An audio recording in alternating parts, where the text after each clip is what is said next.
talking about the next weapon, Chakram. And I'm joined by, I know, I'm so excited. We can actually say it now. Yeah. Nice. The word is out. Chakram, we can say it. But I'm joined here by Mike and Eric, if you want to introduce yourselves. Yeah, hey, I'm Mike. Some know me as Metagame Mike. I'm the lead character animator on Brawlhalla. And, is that better? There we go. And, Eric and I have been working on Chakram pretty much all this year. Yeah, I'm Eric, probably better known as TWK. I'm lead combat designer for Brawlhalla, so new weapons definitely fall under that, and me and Mike have worked on a few together this time around. A few. And this one is spicy. Yeah, this one's pretty buck wild. If you thought Boots was wild, boy, just wait and see. Well, we got something for you guys. But absolutely. I'll ask the question that everyone wants to know. What is a Chakram?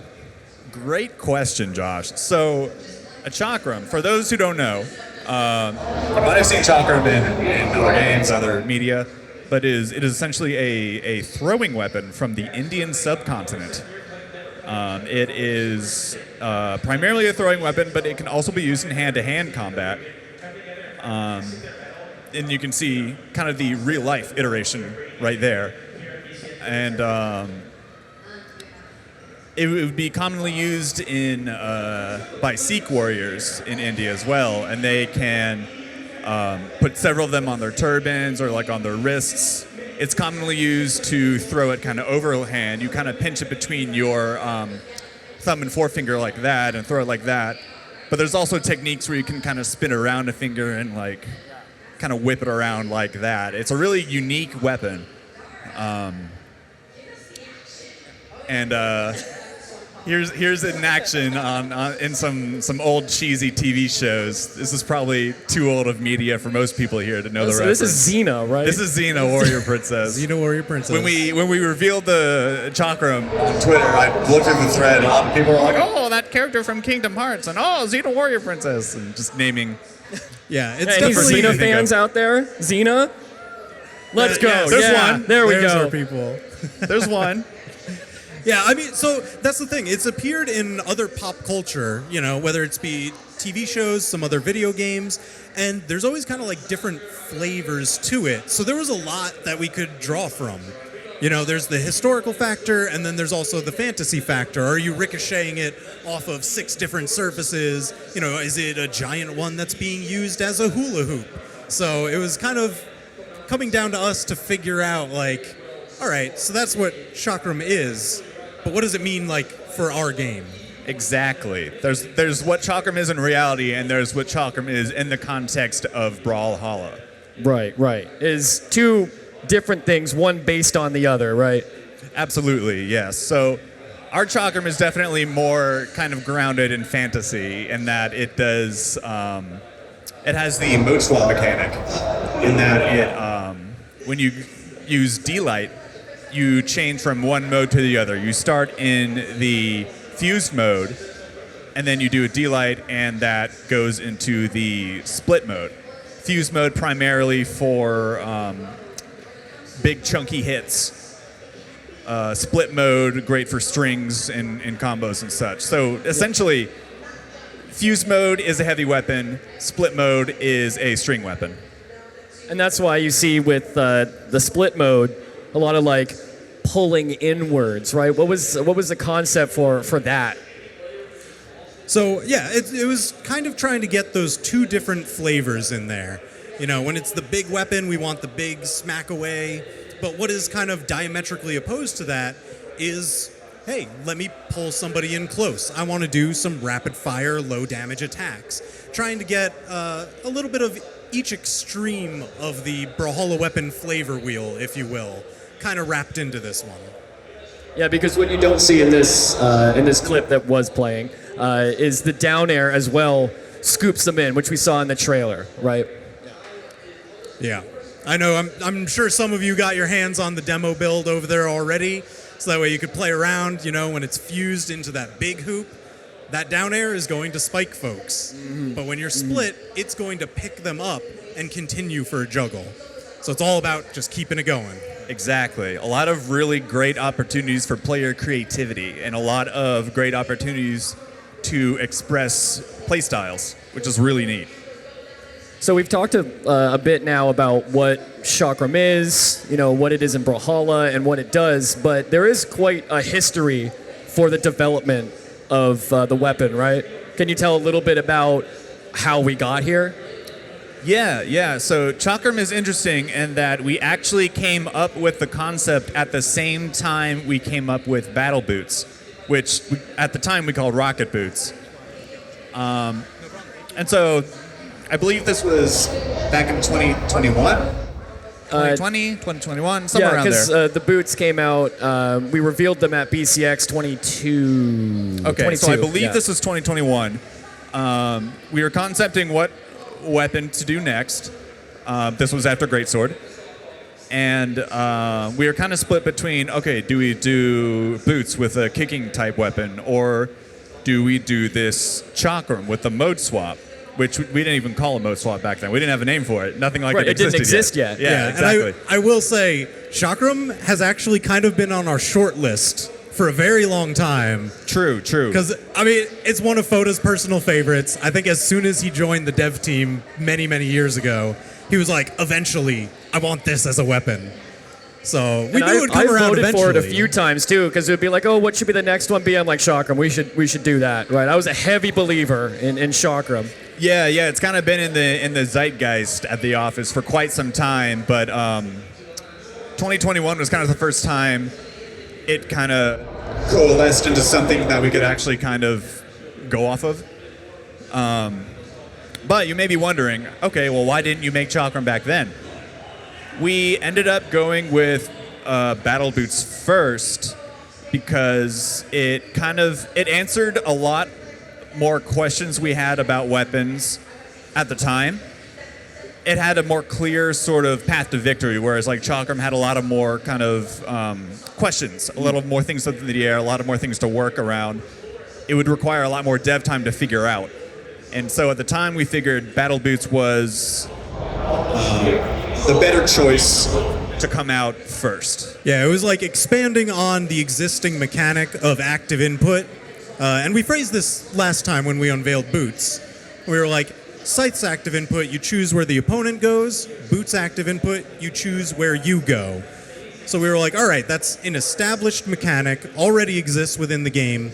Here we get to expand on it. Chakram needs that R&D time. Exactly. Because we always had that kind of blue sky moment in our minds of, let's try something crazy with it, this mode swapping. It also helped that I think initially when we were concepting at the time, we had more solid ideas of specifically what to do with battle boots in regards to legends.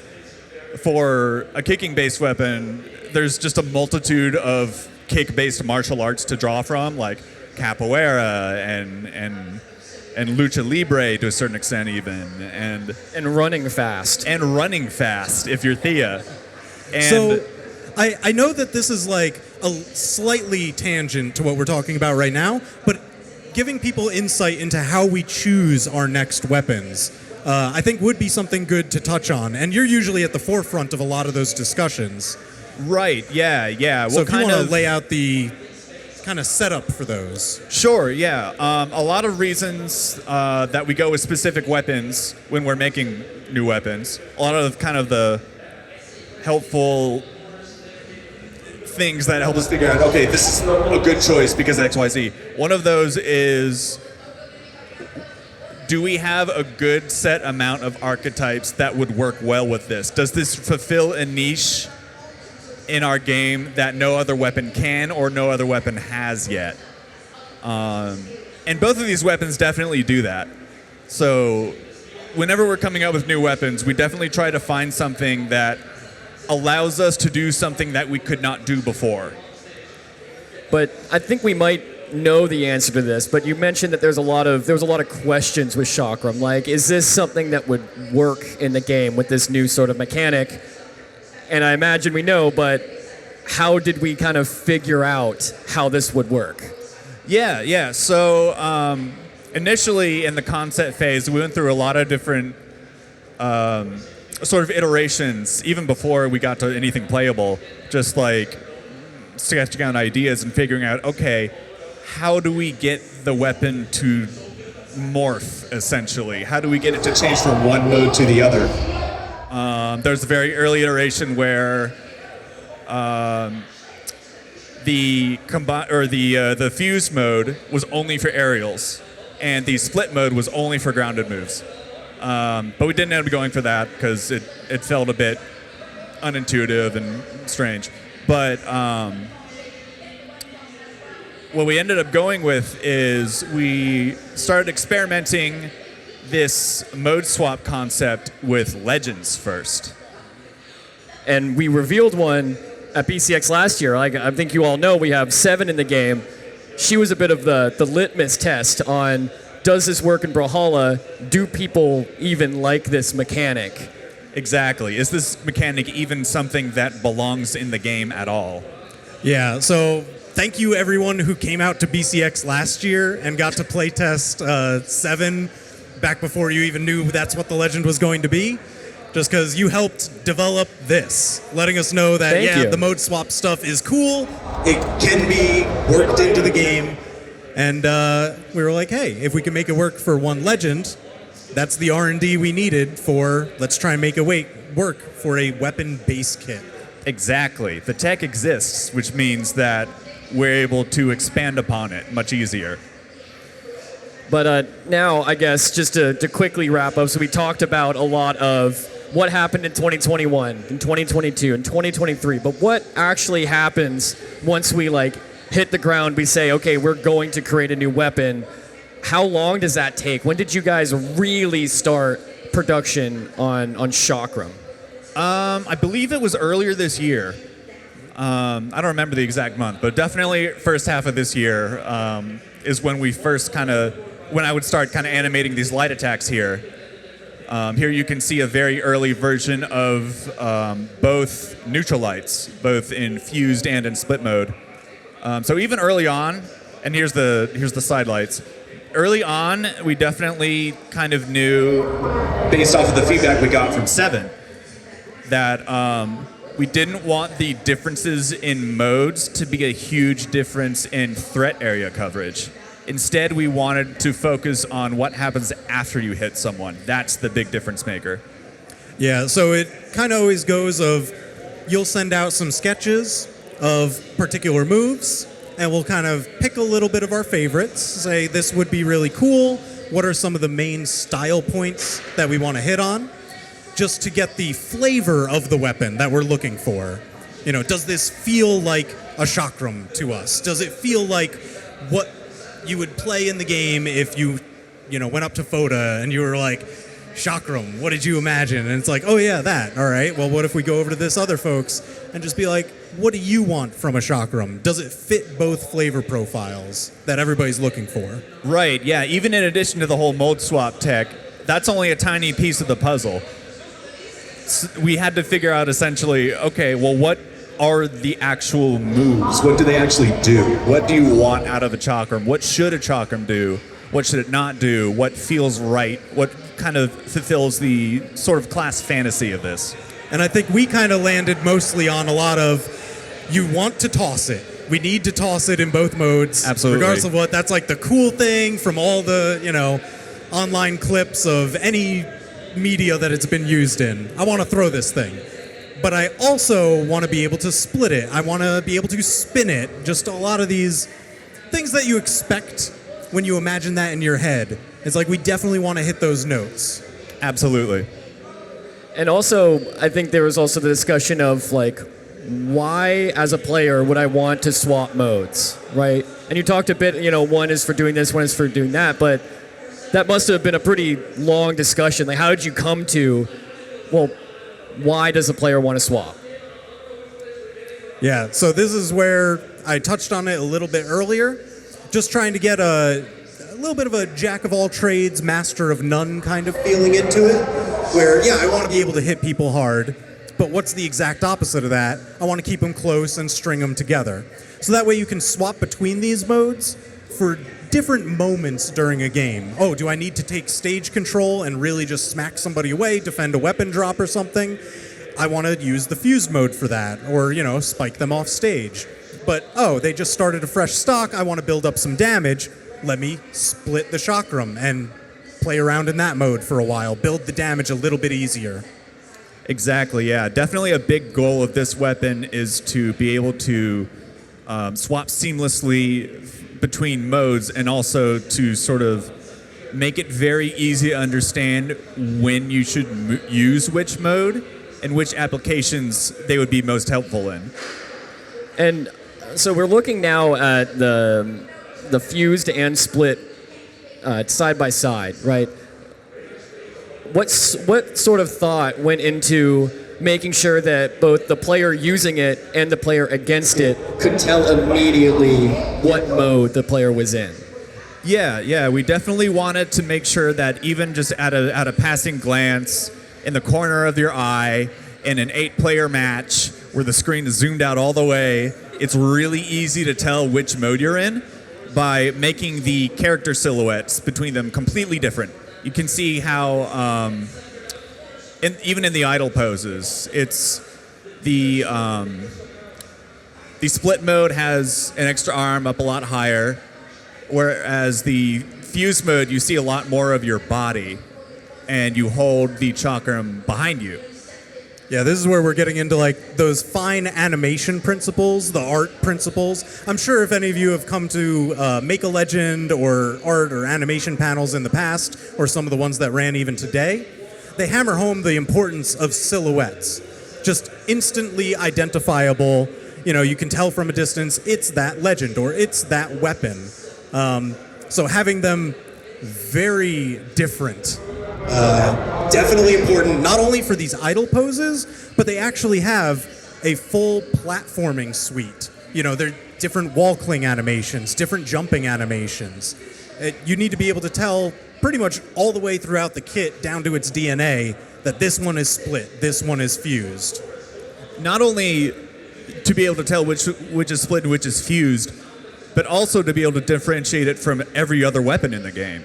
A major concern we had kind of in the early days is, are we going to be able to tell this from Katars easily at a glance? And so when I engineered that idle pose and all the platforming items, I was hyper conscious of making sure to do essentially the opposite of what Katars is doing in body language. Katars is very you're kind of scrunched down, way hunching down forward. here, Yeah. Whereas Chakram is much more like you're standing up straight, holding the Chakram high.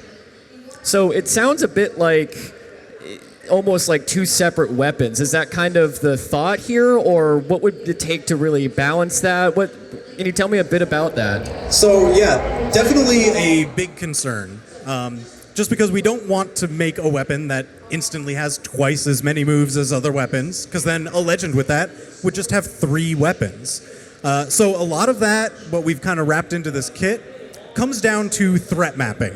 And we've got a couple slides here to introduce the concept, but it is essentially what area can a legend threaten whenever they're holding a certain weapon. You have your neutral light, side light, down light, and then you can also take to the air and do your neutral side and down air attacks as well, recovery ground pound. So we'll often take these kind of images where it just displays every hitbox on the screen as if you were performing that attack. So that way you can see where the gaps are at any given moment. And each different weapon has kind of a different setup. This one right here. Yeah, we're looking at blasters for this one here. Yeah, the blasters, you can see a lot of those dead zones. That one that's slightly above the ground, that's if you're jumping and doing a side air. You can see there's tons of area between you and where it actually hits. So any blasters players out there, I'm sure you're familiar with those dead zones. Guitar players just getting inside, and then it's a nightmare. Whereas this is Katars. They want to be right inside those dead zones. They can cover close to the body. This image does show the threat map that they can threaten with, but it doesn't show the movement. But you've all seen these attacks. The person with the weapon, the Katars, always travels with them along. And can you also quickly explain what the colors are? What is this even? Because you mentioned it's a Yeah. threat map, but what are the colors? What does this mean? So basically, it'll just alternate every frame a different color and just kind of leave the hitboxes on screen as like an after image. So all those that you see going like green, yellow, pink, that is just 3 frames in a row, green, yellow, pink. So that one that's all the way at the top, that nice diagonal line going up, that's the recovery attack. So as you're traveling on that line, it's leaving behind all these images for that threat map, being like, okay, we can threaten the diagonals. And, if we were to circle that whole mash that's on the ground, there's that descending diagonal that is the down air. But within those, you can see the neutral light that comes up and down. You can see the down light as a thin diagonal. And then the side light is that one that's right near the ground, going perfectly horizontal across. And we're showing these for a reason. I promise this relates back to Chakram. But just the last one here, this is this Spear. is, if anyone can take a guess, Spear. Just because, look at the recovery. It's that tower of wide hitbox. And the big circle right The beneath big it. circle, the neutral layer. Just press it, and if they're around you, you'll probably get them, right? Something like that. But a lot of these, the Katars, the Spear, you can see where that downlight is right in that diagonal portion. So it's always kind of, where can you threaten? All right, straight above with recoveries, neutral layers, side lights and side airs, you want to cover straight ahead. But not all weapons can cover diagonals. And that's kind of where we wanted to focus in on this one. It has these open gaps on its diagonals. It can't really attack the way that Orb does by kicking it down. Both those down airs, I'm sure you've noticed, go straight down. The side airs, kind of close, straight in front. I mean, the major point right here, we have the fused and the split modes, their threat maps side by side. You can see they are actually almost identical. So your threat map and the range of danger that you'll be in, whether you're playing against it or as it, regardless of what mode you're in, it's the same kind of thing you're thinking about. So that's one of those balancing factors of not making it be like an extra third weapon. It's just you get a little bit of choice, but within that same threat map. And that goes back to what you were saying of, since they have the same threat map, it's got to be what happens after the attack is thrown out, right? Exactly, yeah. When we were making this weapon, definitely a big goal was to make it feel like the choice you make in your mode swap is impactful, but also it doesn't feel like you just have 2 weapons. It feels like you are wielding the same weapon, but in a different way. In a lot of ways, it's almost like pre-baking an active input.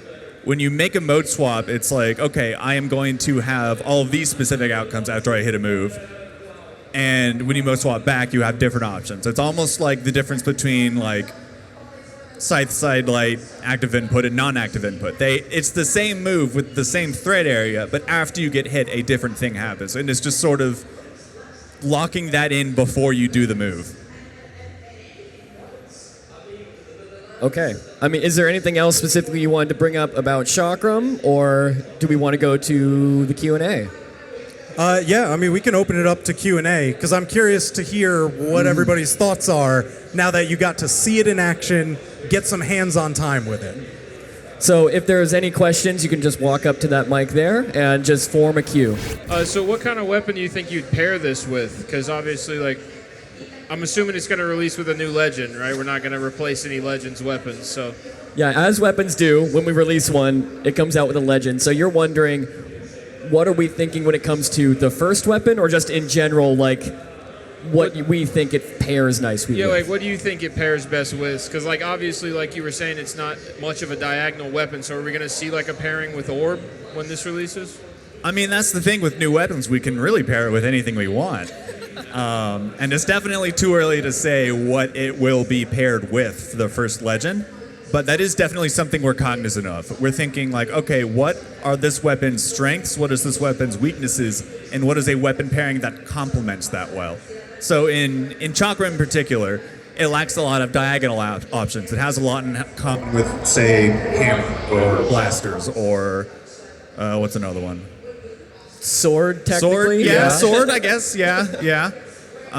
So when we're thinking of like, okay, what's a good archetype to pair this with, what's a good weapon to pair this with. It's definitely a major piece of the puzzle that we figure out when we craft legends. Yeah, so something you might find more about early 2025 when that legend comes out. Yeah, the other side of the question that was just asked, instead of what weapon does it go with, what archetypes? Right, yeah, great question. When we're sort of deciding which weapon to make next, that's a major sort of point is, can we answer those questions? Can we come up with a significant amount of character archetypes that would work well with this, that kind of gives us a good jumping off point for legends? And I mean, there's a lot of things it could be. Yeah, we do have to be careful about listing it, because then it's like, oh, are those, which one's next? Yeah. I guess You know? without leaking anything, it's always that question of like, is this a strong enough thing? Does this scratch an itch that doesn't already exist in the game? Or is it different enough from a character that already exists in the game? Right, and so I want to turn this around onto you. Oh. What do you think the archetypes that fit well with this? You can say just one, or if you have a few ideas, what do you think? Now that you've seen it and played it. I would definitely see this as a kind of like I would see this if Caspian didn't already have Katars. I think Caspian would be a fit for this weapon. Just based on how it feels, I feel like the trickster kind of persona that he has would work great with a weapon that is double-handed. You're not expecting it to come out into two. You're expecting it to only be one weapon. And then once it has two, you're immediately like, whoa, you get jump scared by realizing that it's a double weapon and not just one. So if that's the only real example that I can put it with is an already existing character, then that's a pretty good example of that the character or that the weapon would actually be a good fit in Brawlhalla. Yeah, I can see that. Also, thank you for that compliment at the end. I'll take that compliment at the end. But that's a no great problem. idea, yeah. What I was thinking about was signatures. Would the legends coming out have mode swap signatures? Great question. Like 7. I don't think anything has been decided quite yet. For those who play tested, you could probably guess those are placeholder signatures. They're just J and neutral sword. Bryn and Taros side too? axe, Taros D-axe. They were just like fairly easy sigs to map onto the existing weapon, just so when you hit the heavy button, something happens. It's But more, I guess also the question may be, do the signatures have to be mode swapped, or are the signatures different in each mode? That's something we haven't quite determined yet. That's definitely in more along the lines of what we will do with the first legend we make with this weapon, which is much, much earlier in production. Even the weapon itself is much earlier than really. I don't think we've ever shown a weapon this early before.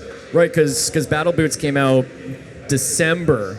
That's right. Yeah, it was a month after we showed it. Yeah, Battle Boots came out a month after we revealed it. And this is early 2025. 7 came out a month after we revealed her, and yeah, this is still a good ways out. So a lot is kind of still up in the air.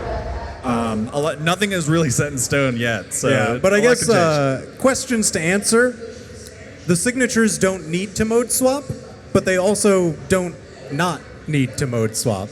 That's a very good non-answer. I would say you can expect a mixture. Who knows? Because another thought was if they, if all the legends with the Chakram could have that mode swap signature, like if they had something else, like if they all had their own with the Chakram.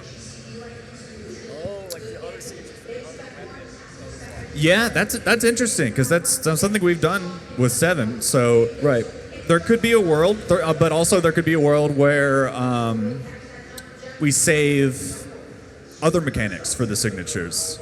Like we could have a Chakram legend that has active input signatures or charge variant signatures. Just like Fate, for example, who Exactly. Orb signature has active input on it, even though the orb itself doesn't have active input. Yeah, I guess Right. my favorite way to say this, just every time we add one of these new mechanics, so kind of expand on them, is it's now just another thing in our toolbox.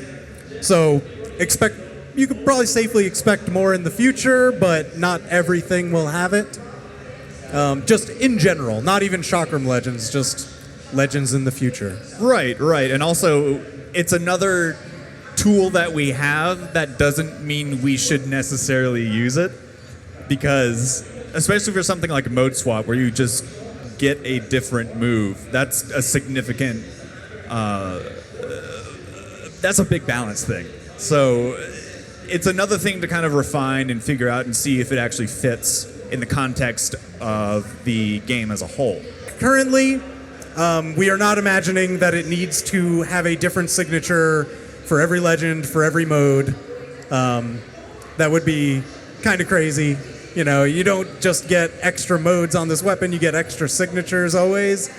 So probably don't expect it, but don't be surprised if it's there. It was the mention of just having another tool to use when developing signatures. Exactly. I hope that answers. Thank you. I was wondering, this is very far down the line, but I was wondering if you guys as a team have floated any ideas of potential IPs you would want to see with your new weapon. Not like, don't tell me what you're doing, just wondering if you guys talked about it. Oh, you're thinking crossovers. Ooh. I mean, we don't really design weapons or legends specifically for crossovers. We kind of let this lead for the game, and then it's usually when we start talking with other companies, it's, well, who would fit best for that? Exactly. So it's kind of a reverse there, I guess, is probably the best answer I could give. But why don't, again, we flip it onto you? Are there any crossover IPs that you think would fit on the Chakram? Oh man, I just know people would want to see like Marvel people with this, but I don't really care. I like it. I really like it when you guys do crossovers and you think outside the box. Like you give them something they wouldn't normally have, but it still fits the lore and the character. I think John Cena's a great example of that. Absolutely. Yeah. Was that Steven that pitched Hattori for John Cena? Shout out to Steven. It was. Great job, Steven. But yeah, I was reading the Twitter thread on the reveal trailer, and I saw a lot of people say Black Panther. Does he have chakrams? Is that a thing? I thought he had like claws. I don't know. I'm not up to date with my Marvel lore. I mean, I guess I could myself? see that fitting for like a lot of the close range split moves, the neutral light, the neutral air. It's a lot of claw swipey type things. I saw Captain America in the crowd over there because of the throw. Yeah. That makes sense. Yeah, I'm sure everybody would want to see a shield that just splits into two, because that's a very innovative part of the character. It's interesting you bring that up, because Chakram is in some ways sort of a culmination of a couple of different weapon ideas brought into one. A part of its goal is to sort of scratch that itch that you might want out of shield in the context of a game where you can't block. It also kind of has some attributes of boomerang. When we revealed boomerang as a gadget, there's some folks who were like, oh, I kind of wish this was a weapon. So we kind of thought, okay, well, maybe we can give it kind of a boomerang feel in some of the moves, and that's why we have like a lot of moves where you throw it out and then catch it, and kind of you can hit people both ways with it. So that's kind of another sort of goal we have with this weapon, is to kind of help scratch some certain itches that other weapons don't fulfill. So thank you for your question. Thank you. Few years ago, Foda said that Brawlhalla doesn't have one game mode, main game mode. It's not only 1v1, it's 2v2 too. So will we see in the future a weapon that shines in 2v2 only? Like, it's good in 1v1, but 10 times better in 2v2. Ask some of the pros, we might already have weapons that are like that. Yeah. Yeah, I mean, pretty much as long as you have differences amongst weapons, you're going to get some that perform better in certain game modes. I mean, the gold standard is that none of them ever feel like they're completely locked out of those game modes. But, you know, it happens. Certain things, especially when you're trying to optimize at the top level like we're seeing on the main stage right here, people will try to find those minute, 1% differences, and they're going to dial in on those. We are never going to intentionally design a weapon that's like, I just don't want this one to be viable in singles at all. So yeah, that's never going to be like an intentional design or choice. the opposite of only being viable in twos. Right? I mean, yeah, that goes hand in hand. That one mode or the other. Ideally, it should be able to perform well enough in both, especially if you kind of think about your weapon pairing combination with your teammate. Yeah, it does come down to twos, particularly. It comes down to weapon pairing. That's why I think for a long time we saw a lot of blasters and spear because they're just so easy to combo with. But that doesn't make them bad in ones. Yeah, I mean, greatsword, probably one of the most polarized weapons, right? Very difficult to play in twos because it doesn't have a lot of stun for the setup attacks. But in singles, my gosh, that thing has runway. It can shred you to pieces. I hope that answers your question, though. Thanks, and I love you, BMG. Thank you so much. Are there plans to have the new challenges mechanic have Chakram techniques? Yeah, I believe so. Now, I don't know if it'll launch with it, but I know at the very least a longer-term goal is to have challenges work with every weapon in the game, Chakram being no exception. Okay, thank you. Great question. Thank you so much. Eric, Mike, do you have anything else you want to add about the weapon or anything at all? Honestly, I'm just really stoked that so many of you took the time out of your day to come to this panel, listen to us just kind of ramble on about it a little bit, and ask us some questions, get your hands on, get that feedback to us. Over the course of the weekend, I'm going to be talking to a lot of folks, so definitely feel free, come up, tap me on the shoulder, just be like, hey, I've got some thoughts. That combo is way too good. You know, anything, literally anything. Yeah, likewise. It's been super great just like hanging out over there in the free-to-play area, looking over people's shoulders, asking them for kind of their vibe check on it. How does it feel? What do they want out of it? What do they like? What do they not like? And this is, like we've said, this is the earliest we've ever shown off a new weapon. So it's been really cool to see everyone's reactions. And y'all's reactions can help shape how it ends up being in the final product, which is really exciting. And so thank you everybody who's been able to like come out and try it out and get feedback and show an excitement and passion over it. It's really great for us. It's really great for you guys too. Yeah, thank you all so much. That's it for the panel. I appreciate your time. And if you haven't got the storyteller code, please come up to me and I'll pass you some.